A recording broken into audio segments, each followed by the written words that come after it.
do capítulo 2 de Daniel. E no segundo ano do reinado de Nabucodonosor, teve Nabucodonosor uns sonhos, e o seu espírito se perturbou, e passou-lhe o seu sono. E o rei mandou chamar os magos, e os astrólogos, e os encantadores, e os caldeus, para que declarassem ao rei qual tinha sido o seu sonho.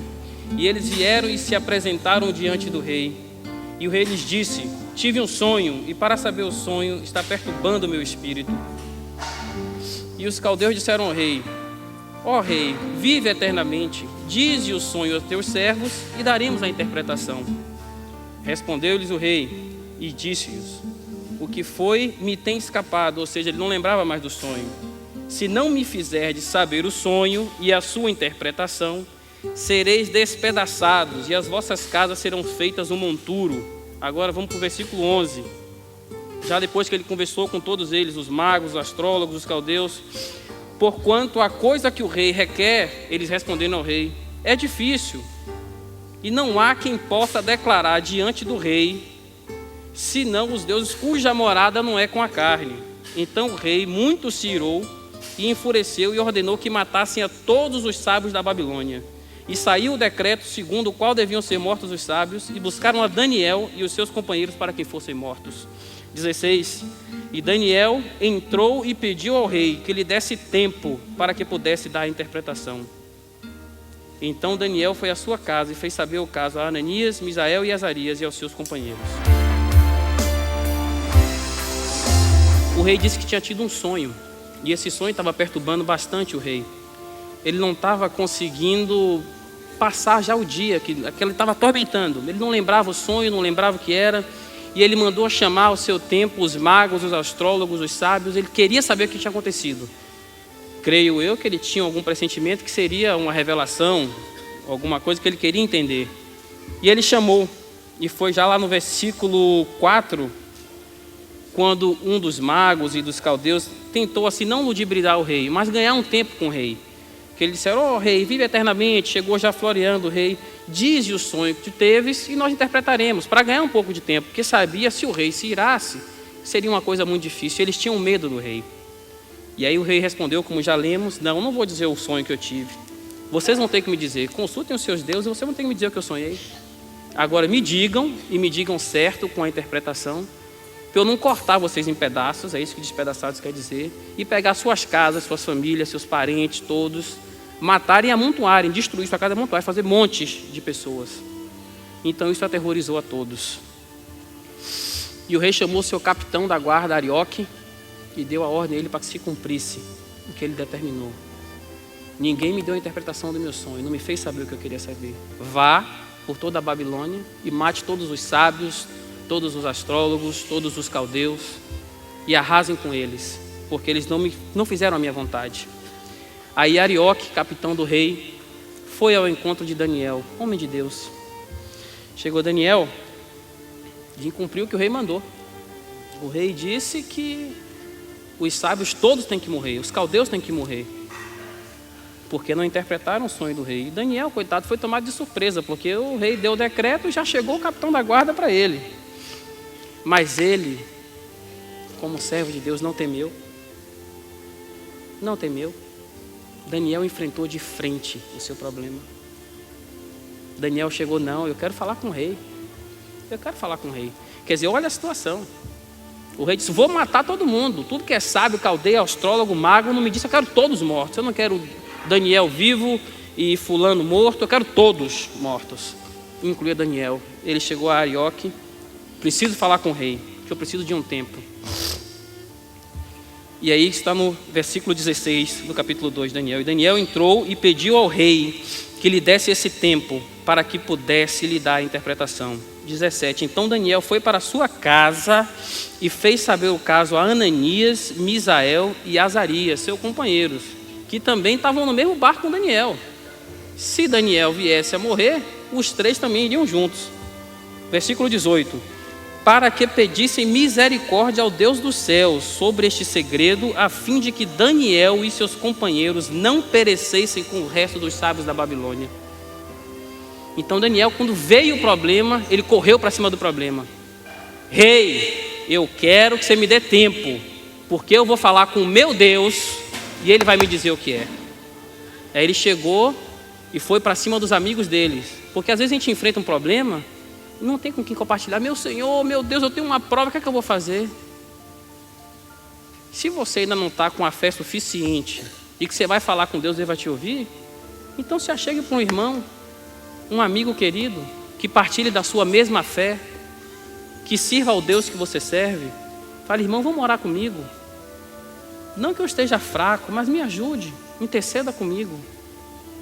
Porque 2 somos mais que 1, 3 somos mais que 2. E foi isso que ele fez. Partilhou com seus amigos, aqueles também que estavam com sentença de morte já declarada. E eles foram buscar ao Senhor de toda a história. E eles oraram e clamaram a Deus. E não podia ser diferente. Deus revelou o sonho e revelou a interpretação. Porque o Deus que nós cremos é um Deus tremendo. E Ele é fiel e vivo. E no versículo 19 ele relata: então foi revelado o segredo a Daniel numa visão de noite. E Daniel louvou ao Deus do céu. Isso, amém, glória a Deus. Oh Jesus, toda honra e glória sejam dadas a Ti, Senhor. Oh, aleluia. Então, isso aqui também a gente tem que tomar como lição. Que às vezes a gente faz uma petição a Deus: oh Senhor, me ajuda em tal coisa, meu Pai, aquela pessoa está me perseguindo no meu trabalho, está me perseguindo em tal lugar, na faculdade, aquele professor que sempre me marca. Aí ora com aquela veemência ao Senhor, aí faz jejum, aí Deus dá a bênção. Porque Deus é assim, Ele cumpre, Ele vela pela palavra dEle para cumprir, Ele dá a bênção. Aí aquela toda a fome que você teve de buscar a Deus, para Ele te dar a resposta, Ele te dá a resposta, aí acabou a fome. Nem aquela avidez você tem para agradecer. Quer dizer, você passa 10 dias orando pedindo. No dia que Deus lhe dá, você não passa 10 segundos para dizer: obrigado, Senhor, porque você me deu o que eu queria. Mas Daniel foi diferente. Versículo 20: falou Daniel e disse: seja bendito o nome de Deus para todos sempre, porque dele é a sabedoria e a força. Ele muda os tempos e as horas, ele remove os reis e ele estabelece os reis. Ele dá sabedoria aos sábios e ciência aos entendidos. Ele revela o profundo e o escondido. Ele conhece o que está em trevas e com ele mora a luz. O Deus de meus pais, eu te louvo e celebro, porque me deste a sabedoria e força. E agora me fizeste saber o que te pedimos, porque não fizeste saber o assunto do rei. Então Daniel, ele podia muito bem sair correndo em disparada, procurar Arioque, procurar o próprio rei e dizer: tem uma resposta, tem uma resposta. Cesse a sua ordem, não mate os sábios, não mate o povo. Mas não, ele estava mais preocupado em ser fiel e servir ao Deus dele, ao Deus dos pais dele. Senhor, você me deu a resposta, toda a honra e toda a glória sejam dadas a ti, porque me honrastes. No versículo 27, Daniel respondeu na presença do rei e disse: o segredo que o rei requer, nem sábios, nem astrólogos, nem magos, nem adivinhos o podem descobrir, ó rei. Mas há um Deus nos céus, o qual revela os segredos. E antes de tudo, aleluia, glória a Deus, antes de tudo, saibam isso também, querido. Se Deus deu a resposta, não vá para quem quer que seja que Ele deu a resposta: não, porque isso é isso e isso. Não é, dê o crédito a Deus, porque foi Ele que te usou. E você não é ninguém porque Ele te usou. Porque não se esqueça que Ele usou a jumenta de Balaão. Então, se Ele te deu, se humilhe na presença dEle. Deus, glória ao teu nome seja, meu Pai. E chegue para quem você está falando e fale: Deus me disse, o meu Deus todo-poderoso, aquele que me ama e me guarda e é fiel para comigo. Vocês têm que saber que a oração é muito mais poderosa que o pânico. Num momento desse, eu creio que Daniel pode ter entrado em pânico, mas ele lembrou que a oração é muito mais poderosa que o pânico. Só para a gente ilustrar e trazer isso para os dias de hoje, imagine como Nabucodonosor, que era o rei da Babilônia, vamos botar ele como uma figura do presidente Bush hoje. A Babilônia era o primeiro mundo da época. E vamos ver o seguinte: chega o presidente Bush, tem alguma coisa que está o preocupando, ou assolando, ou deixando angustiado, e ele chama a sua ministra da defesa, Condoleezza Rice, está tendo na mídia há muito tempo agora, né, com esses conflitos no Iraque. E isso está me tirando o sono, isso está me angustiando. Resolva, se tiver que cortar a cabeça, corte a cabeça, mas eu quero sossego. Aí ela chega para umas pessoas, vai lá no Iraque, fala: é aqui, vamos bombardear tudo. E o povo chora, se estressa, porque a gente botando no dia de hoje, a gente sabe o poder que um homem desse tem. E para mim, eu gosto de dar o exemplo dos Estados Unidos, porque para honra e glória do Senhor, eu estudei lá, fui militar lá, e lá eu aprendi que presidente é um termo que você usa assim no dia a dia, mas principalmente quando você está no militarismo, você aprende o termo que é aplicado ao presidente dos Estados Unidos. No Brasil, nunca vi um termo parecido. Quando o presidente é eleito, ele é chamado de chefe em comando, ou commander in chief, como é no original. Por que chefe em comando? Porque além de ele estar à frente da nação, conduzindo o povo, ele é o comandante de todas as forças armadas. Ele é o homem que tem a aeronáutica, a marinha, o exército, as polícias, as milícias ao seu comando. Era o caso de Nabucodonosor. Ele tinha tudo isso ao seu comando. Então, quando ele deu uma ordem que se cumprisse, se não fosse a misericórdia de Deus com Daniel e os seus amigos, talvez estaríamos lendo alguma coisa diferente hoje. Então, não se esqueça que a oração é muito mais poderosa que o pânico. O pânico, ele mostra que você não tem esperança. A falta de esperança gera o desespero. E o desespero nada mais é quando nós viramos as costas para o nosso Criador. Então não esqueça que a oração é muito mais forte que isso tudo. Não esqueça. Vamos aqui só para dar uma lida. Em Salmos 27, o Senhor diz o seguinte: o Senhor Deus é a minha luz e a minha salvação. De quem eu terei medo? O Senhor me livra de todo perigo. Não ficarei com medo de ninguém. Quando os maus, os meus inimigos me atacam e procuram me matar, são eles que tropeçam e caem. Ainda que um exército inteiro me cerque, não terei medo. Ainda que os meus inimigos me ataquem, continuarei confiando em Deus. E o Senhor continua falando através de Davi: a Deus o Senhor pediu uma coisa, e o que eu quero é só isto, que Ele me deixe viver na sua casa todos os dias da minha vida, para eu sentir maravilhado a sua bondade e pedir a sua orientação. Em tempos difíceis Ele me esconderá no seu abrigo, Ele me guardará no seu templo e me colocará em segurança num alto de uma rocha. Assim vencerei os inimigos que me cercam, com gritos de alegria oferecerei sacrifícios no templo e eu cantarei louvores. E eu louvarei a Deus, o meu Senhor. Ó Senhor, ouve-me quando eu te chamar, tem compaixão de mim e responde-me. Tu dissestes, venha me adorar, eu respondo, eu irei te adorar, ó Senhor meu Deus. Não te esconda de mim, não fiques irados comigo, não rejeites este servo, ó Deus, seu meu libertador. Tu tens sido a minha ajuda, não me deixes, não me abandones. Ainda o que meu pai e a minha mãe me abandonem, ó Senhor, o Senhor cuidará de mim. O Senhor ensina-me a fazer a tua vontade, guia-me por um caminho seguro, pois os meus inimigos são muitos. Não me entregue nas mãos desses inimigos, meu Deus, e dizem mentiras contra mim e ameaçam-me com violência. Estou certo de que verei ainda nesta vida o Senhor Deus mostrar a sua bondade. Confiem no Senhor, tenham fé e coragem, confiem em Deus, o Senhor. Você vê que Deus, Ele é tão preocupado com a gente que Ele pegou pessoas como o grande rei Davi e inspirou-o de maneira tal para escrever um salmo como o Salmo 27, que por si só em nós lermos já nos inspira tanta coragem, tanta confiança, nos faz tão destemidos. E continuando, Senhor, no mesmo Salmos, também no Salmos 3, o Senhor é um Deus tão apaixonado por a gente que Ele vai nos mínimos detalhes e diz que não temos que temer em nenhum momento das nossas vidas. Salmos 3, versículo 5, Ele diz: eu me deito e durmo tranquilo e depois acordo, porque o Senhor me protege até no meu sono. Não tenho medo dos milhares de inimigos que me ameaçam de todos os lados. Vem, ó Senhor, salva-me, meu Deus. Tu atacas os meus inimigos, Tu humilhas os maus e acaba com o poder deles. Esse é o Deus, queridos.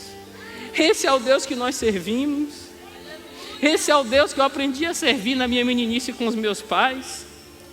Esse é o Deus que pegou esse casal e revestiu e deu tanta intrepidez no poder do Espírito de Deus. Esse é o Deus que usa-os tanto. Então, para mim é até muito fácil dizer que eu tenho tanta coragem e sou tão valente, porque Deus me deu uma oportunidade de ser criado por valentes.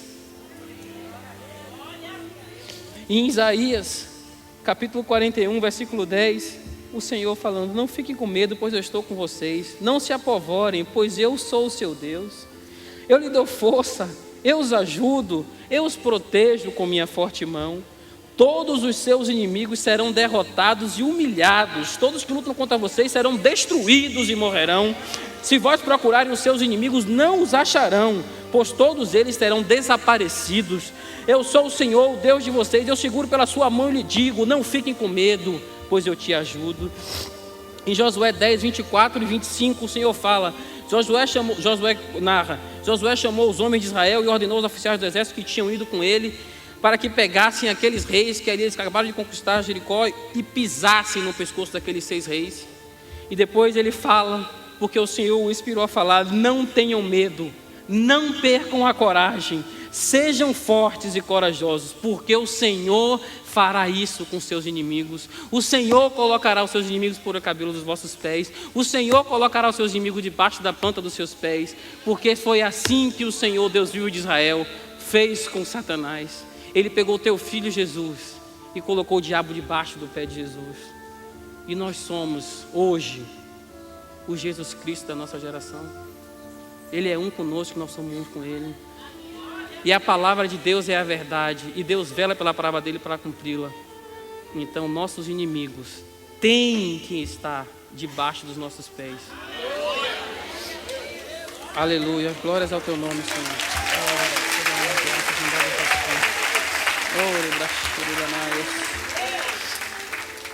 Em Deuteronômio 21, ele diz: quando saíres a peleja contra os teus inimigos, vires cavalos e carros e o povo muito maior em número que tu não terás temor, pois o Senhor teu Deus, que te tirou da terra do Egito, está contigo.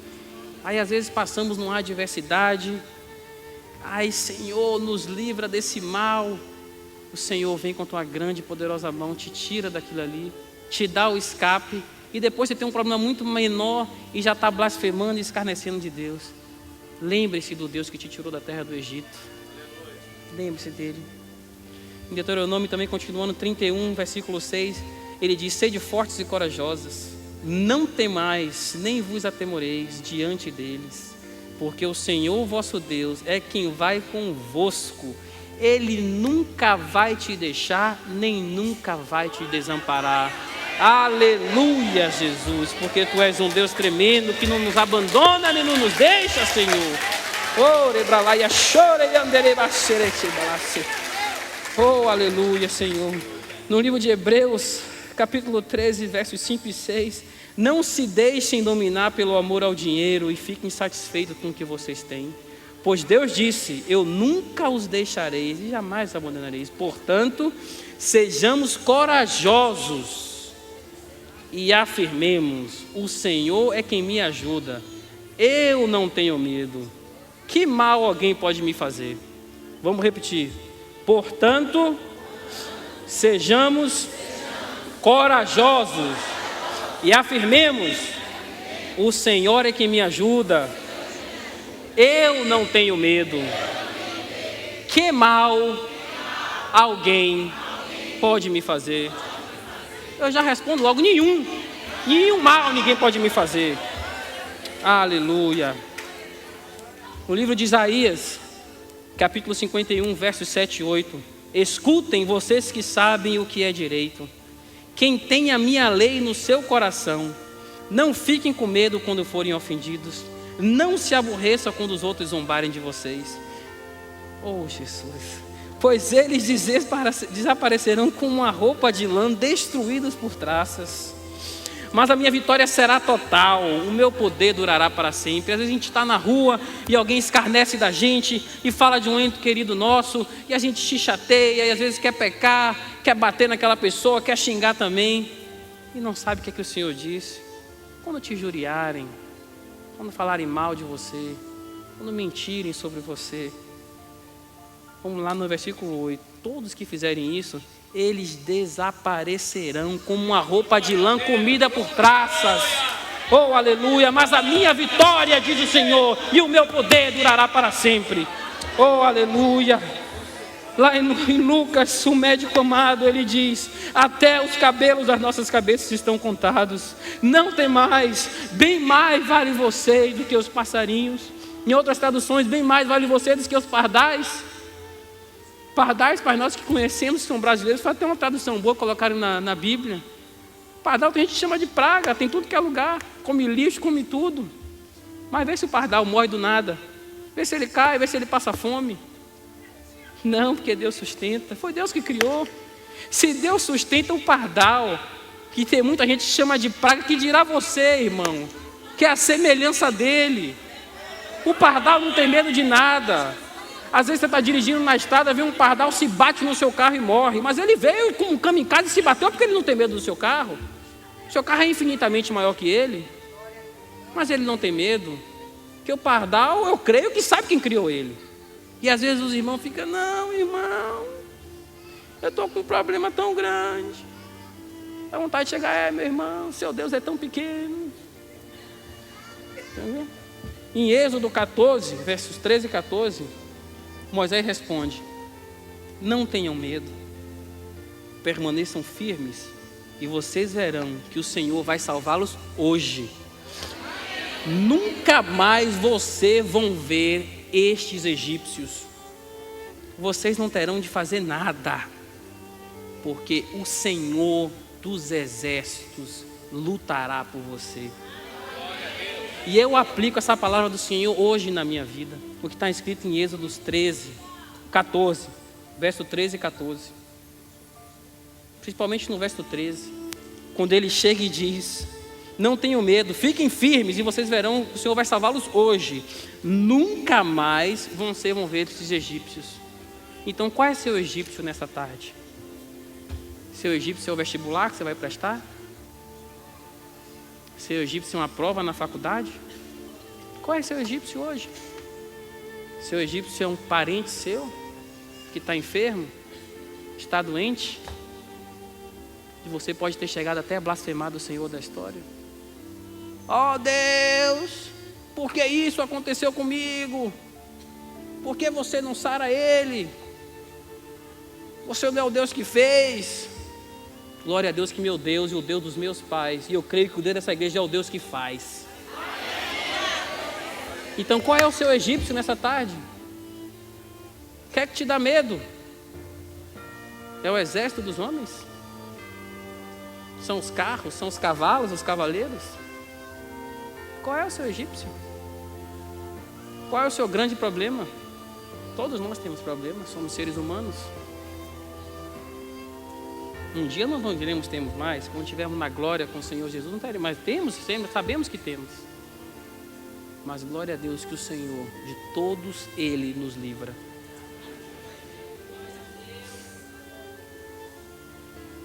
Nunca esqueça disso, que está lá no versículo 14. Que eu acho muito lindo isso, que o Senhor é tão preocupado que Ele nos diz numa versão assim, muito clara. Êxodo 14, 14. Vocês não terão que fazer nada, porque o Senhor da guerra, o Senhor de todos os senhores, o Deus vivo de Israel, lutará por você. Eu sei que nessa tarde aqui tem muita gente que tem problemas.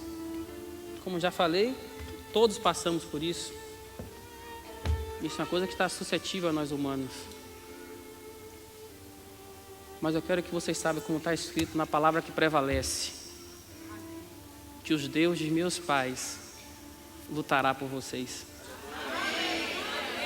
Então todo você nessa tarde que tem um egípcio, que tem qualquer problema, eu gosto de usar esse termo porque é como está na Bíblia. Queria que você levantasse, colocasse a mão no seu coração, quem tem um problema, que acha que o meu problema é muito, muito grande. A gente vai orar agora e você vai ver que grande é o Deus que diz que você não precisa fazer nada, porque tudo Ele já fez por você. Senhor da glória, Deus Santo, Deus Pai, Deus Filho e Deus Espírito Santo, aqui está teu povo, Senhor, te buscando na tarde desse dia. Oh Paizinho querido, como é bom te servir, te amar, dizer que tu és grande. Como é bom lermos a tua palavra e sabermos de quão grandes feitos tu fizeste e continuas fazendo. Pai Santo, na tua palavra, no livro de Êxodo, está escrito que se nós temos algum problema, nós não precisamos fazer nada, porque tu, Deus forte, o fará e nos livrará de tudo. Paizinho, a tua palavra é a verdade, e tu velas pela tua palavra para cumpri-la. Oh Pai, debaixo da autoridade do nome do teu santo Filho, é que eu vim orar pelo teu povo aqui agora e dizer, Pai Santo, que o problema que eles tinham, o Deus que tirou eles do Egito, está resolvendo agora, porque esse é o Deus que eu creio, esse é o Deus que eu fui ensinado a amar, esse é o Deus que cuida de mim todos os dias, esse é o Deus de milagres. Oh Jesus amado, companheiro Espírito Santo, reveste o teu povo agora, Senhor, derrama da tua unção sobre eles, que eles se sintam carinhados, abraçados, e que sintam, Senhor, que o Deus da história está com eles. Que todos os problemas que eles possam ter são nada perto do Deus da história. Oh Deus amado, obrigado porque tu cuida de nós e mostras a cada momento quando tu é preocupado conosco. Obrigado, Pai, porque mais uma vez podemos dizer que tu és fiel, tua fidelidade dura para sempre e que tu vela pela tua palavra para cumpri-la, porque assim está escrito na tua própria palavra.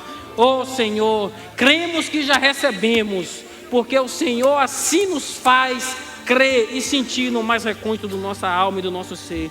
Abençoa, Pai Santo, o teu povo, todos que fizerem essa petição, e eles virão e testemunharão aqui, Pai, na tua igreja, para que possa fortalecer a fé de muitos outros.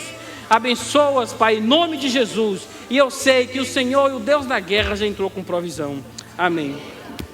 Podemos sentar, irmão. Então, um exemplo também que o Senhor me deu, que eu gosto bastante de usar, é o seguinte, pelo menos passou comigo, não sei se passou com todo mundo aqui. Primeiro dia de aula, 3, 4, 5 anos de idade, você vai para a escola, aí a mãe vai levando, geralmente, às vezes vai o pai e a mãe, às vezes vai só o pai. Aí você está lá, está firme. Você está vendo o pai e a mãe ali, ou a mãe, você está firme na escola, a professora dando aula, não está uma beleza, não está quietinho, querendo comer o lanchinho, porque a mãe já foi no caminho, tem lanchinho. Você está vendo ela ali, está firme. No momento que você olha para a porta, que não vê, aí é o chororô, meu irmão. Aí eu sei que eu chorei muito. Quando eu olhava assim, mamãe já foi, pronto. Não conheço ninguém aqui, se alguém fizer alguma coisa de mal comigo. O que é que vai ser de mim? Indefeso. Um bocado de gente grande, professor, funcionário de escola. Guardem esse exemplo. Depois você já cresce. Tanto vale para os homens quanto para as mulheres. No caso dos homens, está na escola, no intervalo, aí vai ter o futebol, né? O famoso baba. Aí vem aquele para o ímpar, vamos bater para o ímpar para dividir os times. Graças a Deus eu nunca fui bom de bola, mas sempre fui inteligente. Então tinha um amigo meu, grande amigo, para ter anos que eu não vejo, pensou ele, onde quer que ele esteja. O Cebola. O Cebola era um cara que ele era bom de bola, mas ele era espetacular no gol. Então quando batia o para o ímpar que eu escolhi, minha primeira jogador, Cebola. Eu falei, se eu não tomar gol, meu irmão, eu não jogo bola nenhuma, mas também não perco. Então você sempre quer que o mais forte esteja com você. No caso das meninas que querem jogar baleado, não, vou pegar a fulana, porque fulana é boa de bola, um tiro certeiro e forte. Onde é que eu quero chegar com isso? Lembro do exemplo lá, o primeiro exemplo da escola. Quando seus pais saíram, deixavam vocês na escola, às vezes chorando, tal. Você vê como Deus se preocupa com a gente nos mínimos detalhes. O Senhor Jesus estava na terra, todo mundo. Até acho que era até mais, não sei se era mais fácil ou era mais difícil ser crente naquela época, né? Você estava vendo, tem muito Tomé hoje em dia que não crê. Mas ele estava ali. E no momento que ele foi para a cruz?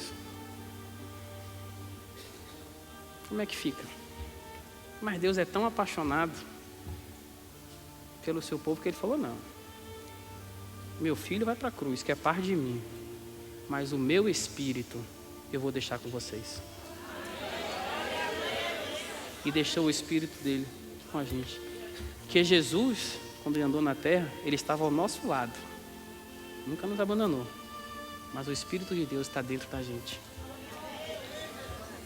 E sobre o exemplo que eu dei do futebol e do amigo Cebola, é basicamente a mesma coisa. Quando a gente vai, eu estou fraco, Quero escolher a melhor pessoa. Saiba que você escolhendo ou não a melhor pessoa já te escolheu. A prova disso é que você está aqui agora. O melhor jogador, o melhor soldado, o melhor advogado, o melhor amigo, o melhor pastor, o melhor bispo, o melhor companheiro, já te escolheu, que é Jesus. Para finalizar, queridos, tem uma fábula, eu não sei se vocês já ouviram, no tempo de escola, mas que eu gostei muito, e marcou. Tinha um ratinho, um camundongozinho, e ele era muito medroso, e ele só andava pensando assim, poxa meu Deus, se eu encontrar um gato, tinha muito medo de encontrar um gato, se apavorava com o gato. Aí um dia, ele encontrou um mágico pelo caminho e falou, tenho medo de gato, tenho muito medo. O mágico olhou para o ratinho e falou, não, vou resolver seu problema. Bateu a varinha de condão e transformou ele num gato. Ele aí continuou andando, sou um gato. Aí depois ele parou e pensou, e se eu encontrar um cachorro? Aí complicou, aí chegou para o mágico, não é que o gato seja ruim, o gato é bom, mas se eu encontrar um cachorro? Não, então vamos resolver seu problema. Vamos transformar você num cachorro. Transformou num cachorro. Ele, não, agora eu sou um cachorro, agora eu estou forte.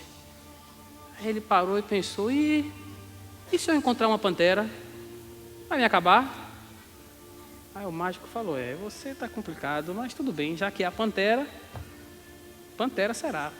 Transformou ele em pantera. Ele aí ficou pantera negra, coisa linda.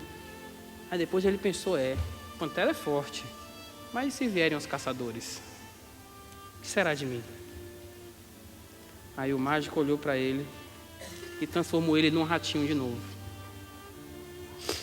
E falou, nada que eu faça por você vai adiantar. Porque por mais que eu transforme você, a sua coragem sempre vai ser a de um rato. Porque isso vem de dentro. Não adianta transformar o exterior. Então é preciso ter coragem para romper com o destino que não é imposto. Mas a coragem não é a ausência do medo, é a capacidade de avançar apesar do medo. Isso que é a verdadeira coragem. Então, esse exemplo ilustra muito bem isso. Não adianta a gente olhar assim e dizer, Senhor, eu tenho medo porque eu sou fraco, eu tenho medo porque eu não tenho tanta condição quanto tal pessoa. É o mesmo exemplo. Aí o Senhor te faz aquela pessoa, você tem medo de, não, isso agora resolveu, mas eu tenho medo daquilo, e a vida toda vai ter medo. É o caso do ratinho. O ratinho virou pantera, meu irmão. Só que a coragem dele não passou da coragem de um camundongo, porque isso vem de dentro. Aí quando eu estava lendo isso, hoje, meditando, eu falei, Senhor, eu entendi essa fábula, que a coragem tem que vir de dentro. Entendeu? Eu li, você fez me lembrar isso aqui, agora eu não sei onde é que você quer que eu chegue. Aí fiz essas anotações, que é preciso ter coragem para romper com o destino que nos é imposto, e que a coragem não é a ausência de medo, e sim a capacidade de avançar apesar do medo. Mas eu falei, não, Senhor, eu quero uma coisa na tua palavra, que me diga que apesar de que eu transforme fora, não adianta, mas eu quero ver o de dentro. Aí eu fui para 1 de João, capítulo 4, versículo 13 a versículo 18. A razão por que podemos ter certeza de que vivemos unidos com Deus e de que Deus vive unido conosco é esta: Ele nos deu o seu Espírito, e nós vimos e anunciamos aos outros que o Pai enviou o Filho para ser o Salvador do mundo. Todo aquele que afirma que Jesus é o Filho de Deus, Deus vive unido com ele e ele vive unido com Deus. E nós mesmos conhecemos o amor que Deus tem por nós e cremos nesse amor. Deus é amor. Aquele que vive no amor vive unido com Deus e Deus vive unido com ele. Assim, o amor em nós é totalmente verdadeiro, para que tenhamos coragem no dia do juízo, porque a nossa vida neste mundo é como a vida de Cristo. No amor não há medo. O amor, que é totalmente verdadeiro, afasta o medo. Portanto, aquele que sente medo não tem no seu coração o amor totalmente verdadeiro, porque o medo mostra que existe castigo. Ou seja, se nós estivermos em Cristo e Cristo estiver em nós, nós não temos medo de nada. Porque onde começa aqui, a razão por que podemos ter certeza de que vivemos unidos com Deus de que Ele vive unido com nós, é que o Espírito de Deus está na gente. Agora o Espírito de Deus está na gente porque a gente já nasceu cheio do Espírito Santo? Não.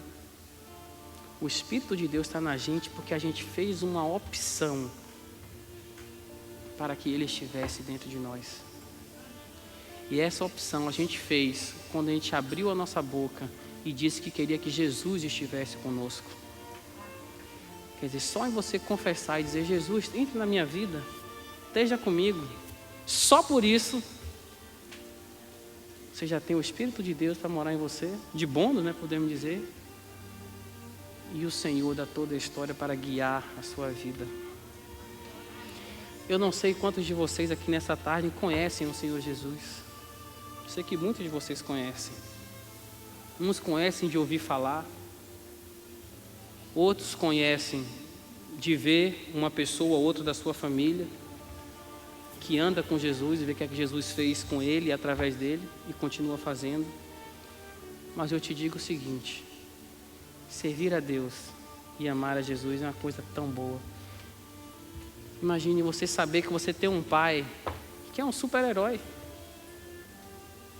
que qualquer adversidade que você venha ter na sua vida, qualquer problema que você vai ter na sua vida, você vai clamar a Ele, pedir a Ele, e Ele vai resolver. Um Deus que tudo pode, um Deus que tudo pode fazer, um Deus que fez a terra, o céu, os mares, um Deus que se preocupa com você, que sabe o número dos seus fios de cabelo contados. Eu não sei quantos de vocês conhecem a Jesus,